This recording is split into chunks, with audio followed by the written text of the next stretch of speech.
What is up, guys? Welcome on back to TK's Garage.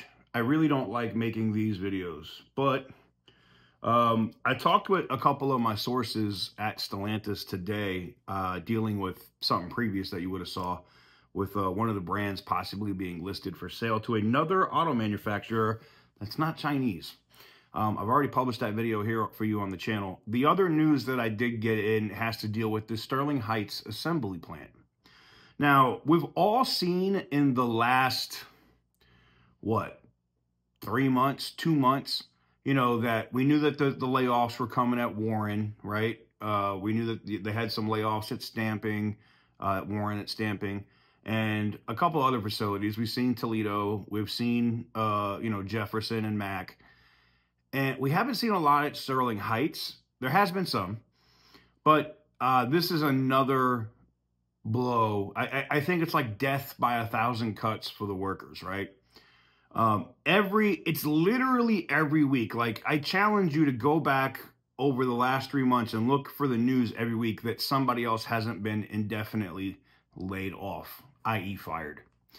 Well, it looks like coming to the Sterling Heights assembly plant, according to my sources at Stellantis, they are prepared and they're going to notify probably the UAW or whoever they have to send their notifications to on Monday that they're going to lay off another 121 full-time employees. Now, I guess that goes by seniority and how long you've been there, whether you might be affected, but they're going to be indefinitely laid off as Stellantis is paring down what they're doing. The thing that makes it interesting to me is, they just said, well, Sterling Heights is about to be at capacity. That's why we have to move trucks to, we have to move this other stuff to Mexico and stuff with Warren and Sterling Heights assembly plant. And I'm really like, really? For real? That doesn't make any sense to me. But that's what they're doing.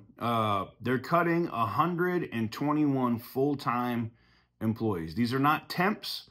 These are represented UAW employees that they're cutting. So I wouldn't be surprised if you guys get warn notices like Monday. If they're incompetent as they are, you might be at work and get a friggin' text message. We've seen that before too, which is absolutely stupid if you ask me. But yeah, more layoffs. I hate doing those videos because listen, I get it. You guys that work at these assembly plants are working, and you just want job security. And the company, the brand, the CEO is so stupid. He puts your guys' jobs at risk every day, just with the dumbass decisions that he makes. But I digress. Not a very long video. I just wanted to let you guys know what was coming down the line. This is what they're saying for Sterling Heights right now. I asked if they had anything else going at any of the other manufacturing, assembly plants. And they're evaluating Toledo if they may entirely cut down another shift, like completely cut it out. He wasn't specific on if it would be JL or, was it JK, JL, or JT? I don't remember the different brands for the Jeeps. But you got one on one side of the facility, one on the other side of the facility. And they were doing some retooling over there anyway. But yeah, they're evaluating. They said the executive team is literally evaluating whether they're going to cut an entire shift from Toledo, which that sucks. Well, there you have it. Just a bonus video for you guys this evening so you guys have an idea of what's going on for the employees that do work at Sterling Heights. That's what you guys have coming down the pike, which sucks. I wish it wasn't coming to that, man. I really wish. I wish they would get their proverbial shit in order and figure this out, because it's just it's abysmal, to say the least.